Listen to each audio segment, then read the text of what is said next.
நிறைய பேர் ஏற்றுக்க மாட்டாங்க. ஆனால் அப்படி கிடையாது. இயற்கையில் மனிதன் ஒரு சமூக விலங்குன்னு தான் சொல்லுவாங்க.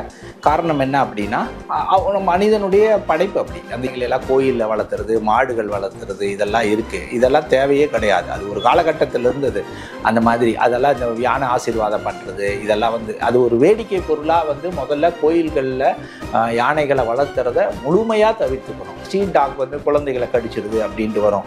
இப்போ நம்ம நாய்களை நம்ம எல்லாம் குறை சொல்ல முடியாது.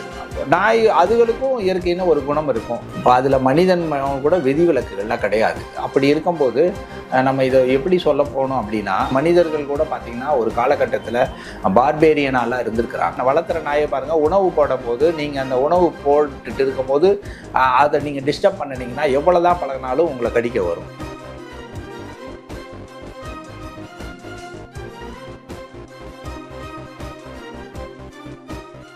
அனைவருக்கும் வணக்கம்.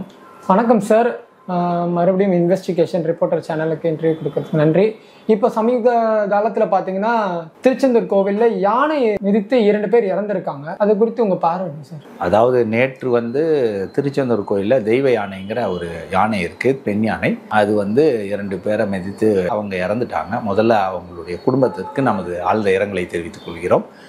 இது தொடர்ந்து இந்த மாதிரி யானையினால் நிறைய மனிதர்கள் இறப்பது ஒரு வாடிக்கையாக தான் இருக்குது. நிறைய இடத்துல இந்த சம்பவம் தொடர்ச்சியாக நடந்துட்டு வருது. நேற்று பார்த்திங்கன்னா உதயகுமாருங்கிற ஒரு துணை பாகனும் அவருடைய நண்பர் சிசுபாலனும் இருந்திருக்கிறாங்க. யானைகிட்ட செல்ஃபி எடுக்கிறதுக்கு முயற்சி பண்ணியிருக்கிறதாகவும் அதுக்கு பழம் கொடுக்க முயற்சி பண்ணின சிசுபாலன் அவர்களை யானை தாக்கி இருக்கிறது. அதற்கப்புறம் அவரை காப்பாற்ற சென்ற உதயகுமார் துணை பாகனையும் தாக்கி இருவரும் சம்பவ இடத்துலையே இறந்துருக்கிறாங்க. உதயகுமார் மட்டும் ஆஸ்பத்திரி போகிற வழியில் சிகிச்சை பலனின்றி இறந்ததாக நமக்கு தகவல் வந்திருக்கிறது. அதற்கப்புறம் பாகன்கள் இவங்க 2 பேரையும் மீட்டு இருக்காங்க. அந்த சம்பவம் நடக்கும்போதே இந்த யானைக்கு வயது 25 வயது ஆகிறது தான் சொல்கிறாங்க.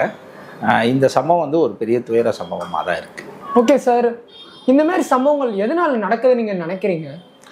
அதாவது இந்த சம்பவங்கள் குறித்து நம்ம சொல்லப்போனால் இது விலங்குகளை பற்றி முதல்ல ஒரு தீர்மானமான விஷயங்களை மனிதர்கள் தெரிஞ்சுக்கணும்.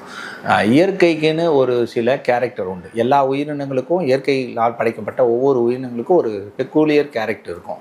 இப்போ அதில் மனிதன் கூட விதிவிலக்குகள்லாம் கிடையாது. அப்படி இருக்கும்போது நம்ம இதை எப்படி சொல்ல போகணும் அப்படின்னா, மனிதர்கள் கூட பார்த்திங்கன்னா ஒரு காலகட்டத்தில் பார்பேரியனாலாம் இருந்திருக்கிறாங்க. அதாவது நரமாமிசம் சாப்பிட்ட மனிதர்களாக இருந்திருக்காங்க. மனிதனுக்கும் இயற்கையான குணம் என்ன அப்படின்னா நிறைய உங்களுக்கு பார்த்திங்கன்னா களவு செய்வது, இயற்கையில் சில குணங்கள் எல்லாம் இருக்கும். இது நம்ம இப்போ பொதுப்படையாக வெளிப்படையில் சொல்லும் போது இதை நிறைய பேர் ஏற்றுக்க மாட்டாங்க. ஆனால் அப்படி கிடையாது. இயற்கையில் மனிதன் ஒரு சமூக விலங்குன்னு தான் சொல்லுவாங்க. காரணம் என்ன அப்படின்னா, மனிதனுடைய படைப்பு அப்படி, அந்த இயற்கையினுடைய படைப்பு அப்படி தான். அதற்கப்புறம் சமூக கட்டுப்பாடுகளும் சில சட்டத்திட்டங்களும் பல தத்துவ ஞானிகள் உருவாகி நம்மளை இப்படி தான் இருக்கணும் அப்படின்னு ஒரு வாழ்வியலை கற்றுக் கொடுத்துட்றாங்க. அந்த வாழ்வியல் நோக்கி நம்ம பயணப்பட்டுட்டு இருக்கிறோம். ஆனால் இயற்கையாக இருக்கக்கூடிய மனிதனுடைய குணங்கள் எப்போவுமே அழியவே அழியாது. அது ஏதோ ஒரு இடத்துல ஒளிஞ்சிட்டு இருக்கும்.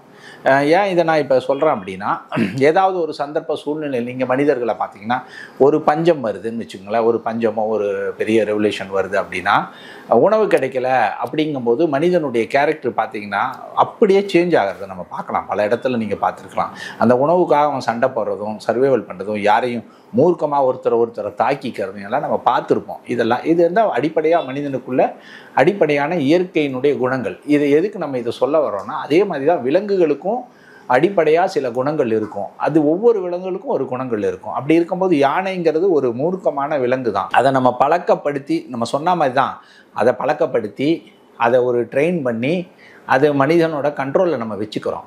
அதனால அது தன்னுடைய சுய குணத்தை இழந்துடும் நல்லா நினைக்க முடியாது. அந்த சுயகுணம்ங்கிறது அது மறைஞ்சிருக்கும். ஏதோ ஒரு சந்தர்ப்பத்தில் அது இந்த மாதிரி வெளியே எடுத்துகிட்டு வரும். அது மாதிரி இந்த நிகழ்வு தான். அதுவும் பார்த்திங்கன்னா கோயில் யானைகள், இது தமிழ்நாட்டில் இருக்கிற கோயில் யானைகளில் நிறைய இடத்துல இந்த மாதிரி யானை பாகனை மிதித்து கொண்ட சம்பவங்கள் நமக்கு தொடர்ச்சியாக நமக்கு தெரிய வரும். அதே சமயம் கேரளாவில் பார்த்திங்கன்னா நிறைய டைமில் நிறைய யானைகள் கேரளாவில் பார்த்து கோயில் உற்சவங்களை எல்லாம் வச்சு வழிபடுவாங்க. இதெல்லாம் பண்ணுவாங்க. நிறைய யானைகள் பார்த்திங்கன்னா பிரச்சனை பண்ணிக்கிட்டே இருக்கும். தொடர்ச்சியாக நம்ம பார்க்கலாம். ஏன்னா அதனுடைய இயற்கை குணம். இதை மனிதர்கள் செய்யக்கூடிய தவறு தான். இதை யானை மேலே பழி போகிறதுங்கிறது பண்ணுறதுங்கிறது முறையே கிடையாது. ஓகே சார், திருச்செந்தூர்ல இந்த சம்பவம் இப்ப நடந்திருக்கு. இது மாதிரி இந்தியால இது மாதிரி நிறைய சம்பவங்கள் நடந்திருக்கு. அது மாதிரி சம்பவங்கள் நிறைய வெளியே வராம இருக்கு. அதை பத்தி உங்க பார்வை? இல்லை இந்த சம்பவம் வந்து தமிழ்நாட்டில் மட்டும் கிடையாதுங்க. கேரளாலையும் இப்போ யானைகளை பற்றி மட்டும் நம்ம பேசினா யானைகள் வந்து அடித்து நிறைய பேர் இறந்துருக்காங்க. கோயிலில் மட்டும் கிடையாது, பொதுவெளிகள்லையும் யானை தாக்கப்பட்டு மனிதர் எழுந்திருக்கா. முதுமலையில் பார்த்துருப்பீங்க. நிறைய இடத்துல கேரளாவில் நிறைய இடங்களில் இந்த சம்பவம் தொடர்ச்சியாக காடுகளில் நடந்துட்டு தான் இருக்கும். காரணம் என்னன்னா, அது வந்து யாரையும் மனிதனை வந்து தேடியெல்லாம் வந்து யானை வந்து தாக்காது. அதுக்கு ஒரு டிஃபென்ஸ்ன்னு சொல்லுவாங்க. அதாவது அது தற்பாதுகாப்பு உணர்வு வரும்போது தான் எந்த விலங்கும் இன்னொருத்தனை தாக்கும். அதாவது கார்னிவால்ஸ்களுடைய மாமிசங்களை உண்ணக்கூடிய விலங்குகள் வந்து அது உணவுக்காக மட்டும் வேட்டையாடும். மற்றபடி இது வந்து யானை வந்து மாமிசம் சாப்பிடாத விலங்காக இருந்தால் கூட அது தற்பாதுகாப்புக்காக தான் ஒருத்தனை தாக்கும். எல்லா விலங்குக்குரிய ஒரு குணம் தான். இப்போ நம்ம இதை உதாரணம் எப்படி சொல்ல போனால், இப்போ நம்ம பெட்டா வந்து வீட்டில் டாகெல்லாம் வளர்த்துறோம். நமக்கு அது டாக் ரொம்ப பெட்டாக இருக்குங்கிறது சமீபத்தில் பார்த்தீங்கன்னா ரேட் வீலர் டாக், அப்புறம் பெட்புல்லாங்கிற டாகெல்லாம் நிறைய பேர் மனுஷனை தாக்கிடுது, கடிச்சிடுதுன்னு சொல்லிட்டு உங்களுக்கு செய்தி வந்துகிட்டே இருக்கும். அதை பார்த்தீங்கன்னா ஸ்ட்ரீட் டாக் வந்து குழந்தைகளை கடிச்சிடுது அப்படின்ட்டு வரும்.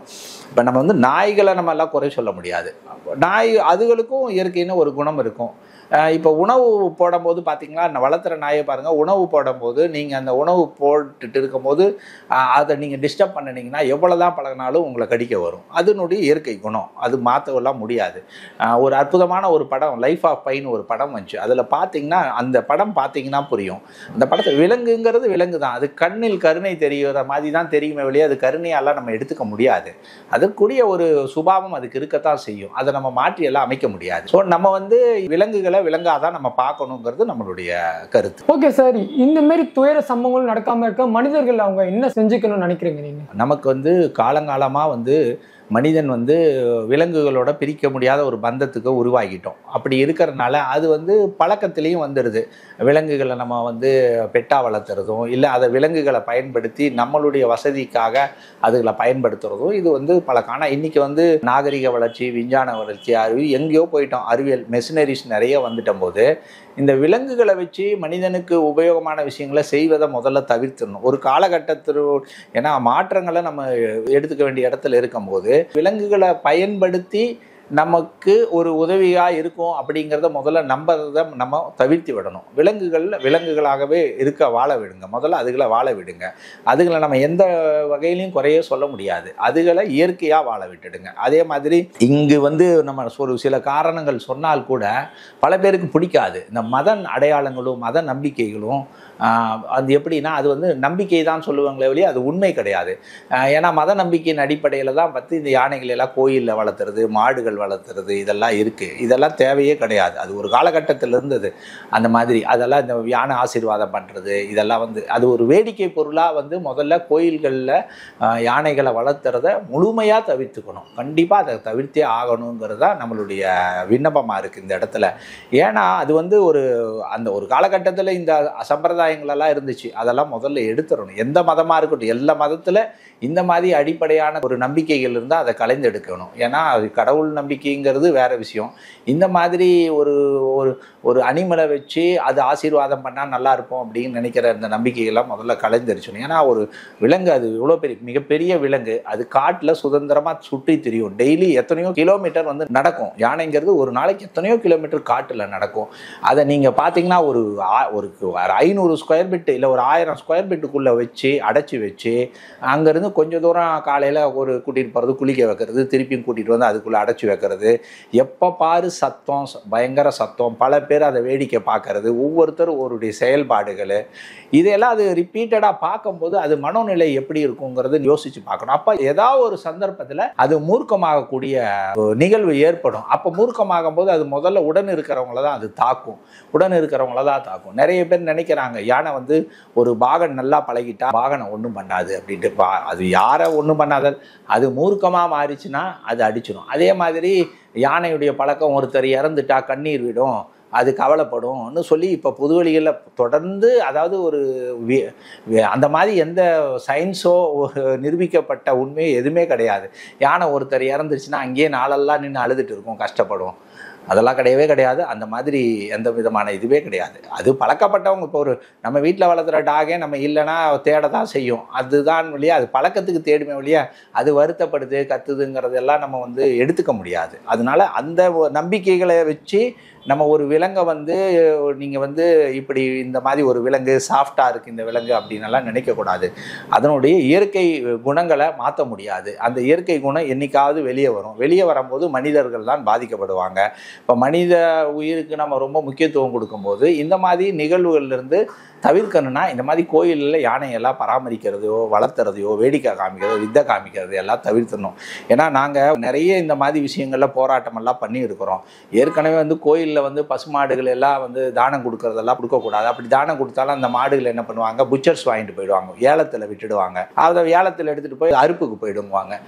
அதெல்லாம் கூட நாங்கள் தடுத்து அதெல்லாம் திருப்பி அந்த மாதிரி உடுக்கக்கூடிய மாடுகளை எல்லாம் எடுத்துகிட்டு போயிட்டு கோசாலையில் விடணும்னு சொல்லிட்டு ஒரு ஆர்டரெல்லாம் வாங்கணும். நிறைய கோயிலெல்லாம் பண்ணியிருக்கோம். அதே மாதிரி பலியிடுவதையெல்லாம் நாங்கள் தவறுன்னு சொல்லியிருக்கோம். அந்த மாதிரி நிறைய இந்த அனிமல்ஸு அவங்க அனிமல்ஸாக இருக்க விடுங்க. அதுகளை எதுக்கு நம்ம மனிதர்கள் டிஸ்டர்ப் பண்ணுறீங்கன்னு தெரிய மாட்டேங்குது. கொஞ்சம் இன்னும் இந்த என்ன சொல்லுவாங்க, இந்த சமூகம் வந்து ஒரு மேல்நோக்கான பார்வை இருக்கணும். நிறைய அடிப்படை மூட நம்பிக்கைகளை கலந்து எடுத்துட்டு கொஞ்சம் ஆரோக்கியமாக சிந்திங்கிறதா இதன் மூலம் கேட்டுக்கொள்கிறேன். ஏன்னா சாதாரண 2 உயிர் போயிருக்கு. அவங்களுடைய குடும்பம் எவ்வளோ ஒரு துன்பத்துக்குள்ளாகுங்கிறது நினச்சி பார்க்கணும். அதனால் இது இனிமேல் தவிர்க்கணும். அப்படின்னா இப்போவே பாருங்கள், இந்த 4 வருஷமாக வந்து யானைகளுக்கான புத்துணர்வு முகாம் நடத்திட்டு இருந்தாங்க. அந்த முகாமை இப்போ நடத்துறது கிடையாது. ஸோ அட்லீஸ்ட் கொஞ்சமாச்சும் அது ரிஃப்ரெஷ் ஆகிடுச்சுன்னா கூட கொஞ்சம் மூர்க்கம் இல்லாமல் இருக்கும். அதையும் ஸ்டாப் பண்ணி வச்சுருக்காங்க. ஸோ அந்த மாதிரி யானைகளை இயற்கையாக வாழ விடுங்க. இது வரைக்கும் இருக்கிற யானைகள்லாம் புதுசாக இனிமேல் இந்த மாதிரி கோயில்களில் யானையை வளர்த்துறதை இந்த மாதிரி பழக்க வழக்கங்களில் தடுக்கணும். அரசு தான் அதற்கு முன் வரணும். எதிர்ப்புகள் இருந்தால் கூட ஆரோக்கியமான விஷயங்களை முன்னெடுத்து அரசு நடத்தணுங்கிறது தான் எங்களுடைய அன்பான வேண்டுகோள். நன்றி, வணக்கம்.